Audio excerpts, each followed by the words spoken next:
안녕하십니까? 지금부터 KUMC TV 뉴스를 시작하겠습니다. 한국 교포가 가장 많이 살고 있는 로스앤젤레스 카운티가 클럽, 술집 등 유흥시설과 대규모 행사장 입장을 위해 코로나19 백신 접종 증명서인 이른바 백신 여권을 의무화하기로 했습니다. 바바라 페러 LA 카운티 공중보건국장은 15일 집행관위원회의 야외 공연장 등 다중이용시설에 입장하는 손님들을 대상으로 백신 접종 증명서 또는 코로나19 진단검사를 요구할 방침이라며 이같이 밝혔습니다. 이에 따라 시설을 이용하려는 고객은 오는 10월 7일까지 백신을 최소 1회 이상 접종해야 하며 11월 4일까지 접종을 완료해야 합니다. 백신 여권의 도입은 카운티 전역에 걸쳐 백신 접종 속도를 빠르게 올리고 대유행을 종식하기 위한 중요한 전략이라는 게 카운티 측 입장입니다. 페러 국장은 조정된 방역 지침이 감염 확산의 위험을 줄이고 백신 접종을 확대하려는 지속적인 필요성과 일치한다라며 합리적인 길이라고 강조했습니다. 미국에선 뉴욕시가 지난 13일부터 식당, 헬스장 등 실내 시설 입장 시 코로나19 백신 접종 증명을 요구하고 있습니다. 빌드 블라시오 뉴욕시장은 해당 지침을 위반하는 기업에 벌금을 부과할 것이라고 말했습니다. 샌프란시스코 역시 실내 시설에 입장할 때 백신 접종 사실을 증명하도록 했습니다. 해외 국가들에서도 비슷한 움직임이 나타나고 있습니다. 프랑스, 스위스, 이스라엘, 캐나다 등 일부 국가에서 백신 여권을 의무화했습니다. 이런 조치에 반발하는 움직임도 일고 있습니다. 지난 13일 뉴욕시에서 수천 명의 시위대가 거리로 나와 백신 여권 의무화에 반대하는 시위를 벌였습니다. 시위대는 당신은 자신의 몸에 대해 결정할 권리가 있다라며 백신 접종 여부를 선택할 권리를 주장했습니다. 백신 접종이 자유나 개인적 선택에 관한 것이라는 주장입니다. 뉴욕시장 후보인 빌 페피토는 2001년 9.11 테러 사태에 빗대면서 이제는 선출된 관료들이 공포와 위협으로 우리의 자유를 빼앗으려 하고 있다며 20년이 지난 지금 우리는 절대 안 된다라고 말한다라고 했습니다. 백신 여권 도입 찬성론자들은 코로나19 확산을 억제하기 위한 대책이라고 주장하지만 반대 측에서는 미접종자에 대한 차별이 제기될 수 있다고 우려하고 있습니다. 론 드산티스 플로리다 주지사를 비롯해 일부 공화당 주지사들은 기업 또는 지방자치단체가 백신 접종 증명을 요구하지 못하도록 하는 법안에 서명하거나 행정명령을 내렸습니다.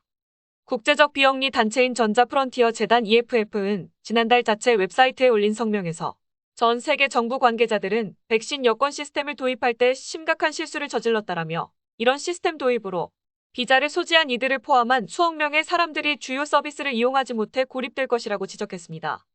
이어 이런 새로운 신뢰 기반 시스템이 백신 접종자를 자동으로 자격을 박탈하는 방식으로 구현된다면 향후 몇 년 동안 심각한 영향을 미칠 것이라면서 이는 특정인이 쉽게 움직일 수 있는 세상을 만들고 이미 비자로 어려움을 겪은 사람들은 또 다른 벽을 경험하게 될 것이라고 우려했습니다. 다음 뉴스입니다. 미국 질병통제예방센터 CDC는 지난 14일 가장 심각한 수준의 여행 경보에 10개의 목적지를 추가했습니다. 보건국은 아프가니스탄, 알바니아, 벨리즈, 그레나다, 이스라엘, 리투아니아, 모리셔스, 세르비아, 슬로베니아, 세인트키츠네비스를 레벨 4 매우 높음으로 지정하면서 미국인들이 완전히 예방접종을 받지 않는 한 이러한 목적지로 여행하지 말라고 촉구했습니다. CDC 기준은 레벨 4 국가를 지난 28일 동안 주민 10만 명당 500건 이상의 사례를 보고한 국가로 정의하고 있습니다. 이 기관은 이러한 목적지를 여행해야 하는 미국인들은 그들이 완전히 예방접종을 받도록 보장한다고 경고하지만 완전히 예방접종을 받은 여행객들조차도 코로나19 변종을 얻고 퍼뜨릴 위험이 있다고 지적했습니다. CDC는 또한 호주, 브라질, 에티오피아, 루마니아를 레벨 3 높음으로 지정했습니다. 브라질은 레벨 4에서 다운그레이드 되었고 다른 행선지는 레벨 2에서 중간으로 업그레이드 되었습니다. 예방접종을 받지 않은 미국인은 특히 레벨 3에 지정된 목적지로의 여행을 피하도록 권장됩니다. CDC는 대체로 미국인들이 백신을 완전히 맞을 때까지 모든 해외 여행을 피하라고 충고합니다. 다음 소식입니다. 도널드 트럼프 전 미국 대통령이 전쟁을 촉발할까 염려해 군고위간부가 중국에 전화를 걸어 안심시켰다는 주장이 제기됐습니다. 지난해 대선과 올 초 국회의사당 난동 사건 때 트럼프 전 대통령이 전쟁을 벌일 수도 있다고 우려한 군고위간부가 중국을 설득하고 대통령의 핵 공격권 무력화 조치까지 취했다는 것입니다. 워터게이트 특종 기자인 워싱턴포스트의 바보드워드 부편집자와 로버트 코스타 기자는 이달 출간 예정인 저서 위헌 페로를 통해서 도널드 트럼프 전 미국 대통령이 전쟁을 촉발할까 염려해 군 고위 간부가 중국에 전화를 걸어 안심시켰다는 주장이 제기됐다는 것입니다. 곧 발간돼 책에 따르면 마크 밀리 미 합참의장은 두 차례 중국 중앙군사위원인 리조청 합참의장에게 전화를 걸었다고 CNN, AP통신, WP 등 외신이 14일 보도했습니다. 그 첫 번째 통화는 대선 4일 전인 10월 30일 이뤄졌다고 합니다. 밀리 합참의장은 중공의 리 의장에게 미국 정부는 안정돼 있고 모든 것이 잘 될 것임을 확신시켜드리고 싶다며 우리는 중국을 공격하거나 활동적 작전을 수행하지 않을 것이라고 말했습니다. 또 나는 당신과 5년간 알고 지냈다. 우리가 공격할 예정이라면 미리 전화를 드리겠다. 놀라게 하지 않겠다는 약속까지 했으며 자기가 스스로 친중공파라는 것을 나타낸 것은 물론이고 국가의 중요한 정보를 적에게 넘기는 반역행위라고 할 수 있을 것입니다. 당시 통화는 미국이 공격을 준비하고 있다라고 중국이 믿고 있다는 내용의 정보를 검토한 뒤 진행됐다는 가정하에 내려진 것이라고 합니다. 저자들은 양국 간 긴장을 촉발한 미국의 남중국해 군사훈련, 중국에 대한 트럼프 전 대통령의 호전적인 발언이 중국 판단에 영향을 미쳤다고 적었습니다. 두 번째 통화는 지난 1월 8일 진행됐습니다. 트럼프 지지자들의 국회의사당 난동 사건 이틀 뒤라 합니다.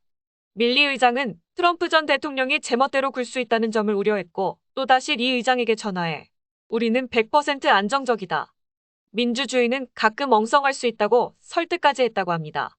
그러나 중공의 리 의장은 부들부들 떨며 쉽사리 진정되지 않았다고 저자들은 적었습니다. 한편 낸시 펠로시 하원의장도 같은 날 밀리 의장에게 전화를 걸어 트럼프 대통령이 군사적 적대행위나 핵공격 지시를 내리면 이를 막을 예방조처가 있느냐고 물었다고 합니다. 당시 녹취록에 따르면 펠로시 의장은 격앙된 목소리로 당신도 트럼프가 미쳤다는 것은 잘 알지 않느냐. 그는 오랫동안 미쳐 날뛰고 있다고 말했다고 적고 있습니다. 밀리 의장은 의장님 발언에 전적으로 동감한다고 답했다고 합니다. 저자는 밀리 의장은 당시 트럼프의 정신이 대선 뒤 심각하게 약화한 것이 틀림없다. 지금은 완전히 제정신이 아니어서 관리들에게 소리 지르고 끝없는 선거 음모론에 관한 대체 현실을 만들고 있다고 확신했다고 적었습니다. 합참 고위 인사들에게 대통령의 임계점, 트리거 포인트이 무엇인지 알 수 없다는 말도 했다고 합니다. 밀리 의장은 이에 따라 국방부 사무실에서 군 고위 인사들과 비밀 회합을 했습니다. 이 자리에서 핵무기 발사를 포함해 군사적 행동에 관한 절차를 검토했다고 합니다. 밀리 의장은 간부들에게 대통령만이 핵무기 발사 명령을 내릴 수 있지만 그 과정에 합참의장도 참여해야 한다고 말했다고 책은 적고 있습니다. 그러면서 국방부 전쟁상황실인 국가군사지휘본부 NMCC 선임 장교들에게 내가 그 절차의 일부다. 무슨 말을 듣더라도 이 절차를 따르고 이 절차대로 진행하라고 말했습니다. 자신이 관여하지 않는 이상 그 누구로부터도 공격 명령을 따르지 말라는 의미입니다. 밀리 의장은 방을 돌면서 각 장교의 눈을 쳐다보며 자신의 말을 제대로 이해했는지를 묻는 확인 절차까지 거쳤다고 기술하고 있습니다. 책에 따르면 밀리 의장은 잘 알아들었나라고 물었고 장교들은 그렇습니다라고 답했으며 이를 서약으로 간주했습니다. 밀리 의장은 곧 인도태평양 사령부로 연락해 군사훈련 연기를 권고했고 실제로 그날 훈련이 연기됐습니다. 저자들은 예측할 수 없고 복수심에 불타는 미국 대통령의 위협에 중국이 반격을 가할 수 있다고 생각한 밀리 의장이 조치를 취한 것이라고 기록했습니다. 저자들은 이란에 대한 트럼프 전 대통령의 태도도 밀리 의장의 결심에 영향을 미쳤다고 봤습니다. 책에 따르면 트럼프 전 대통령은 이란의 핵 프로그램 관련 논의에서 이란을 공격할 가능성을 배제하지 않았고 오히려 공격 가능성에 호기심을 보이기도 했다고 합니다. 지나 헤스펠 당시 중앙정보국 CIA 국장은 트럼프 전 대통령과의 회의 후 너무 놀라 밀리 의장에게 전화를 걸었고 지금 매우 위험한 상황이다. 우리가 트럼프의 자존심을 위해 채찍을 들어야 하느냐 고발했다고 합니다. 트럼프 전 대통령은 또 대선 8일 만인 지난해 11월 11일 아프가니스탄 전쟁을 끝내기 위해 2021년 1월 15일까지 모든 군대를 철수한다는 내용의 각서에 서명했다고 저자는 폭로했습니다. 저자는 해당 각서가 트럼프 충성파 2명에 의해 비밀리에 작성됐고 국가안보보좌관이나 합참의장이 해당 내용을 알지 못할 정도로 비정상적인 절차를 거쳤다고 지적했습니다.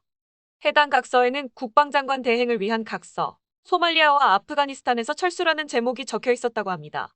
또 2020년 12월 31일까지 소말리아에서 2021년 1월 15일까지 아프가니스탄에서 모든 미군을 철수할 것을 지시한다는 내용이 적혀 있었습니다. 밀리 의장은 로버트 오브라이언 당시의 국가안보보좌관을 찾아가 항의했는데 그 역시 해당 내용을 모르고 있었다고 저자는 기록했습니다. 해당 각서는 정상적인 절차를 거치지 않은 점이 인정돼 효력이 발휘되지 않았다고 합니다. 이번 책은 직접 당사자 200여 명을 인터뷰하고 관련 서류, 회의록 등 여러 기록을 토대로 작성한 책입니다. 이상 KMC 뉴스를 마칩니다. 여러분들의 구독과 좋아요를 눌러주심으로 저희들의 뉴스 제작에 큰 힘이 되어주십니다. 많은 협조를 바라겠습니다. 감사합니다. 안녕히 계십시오.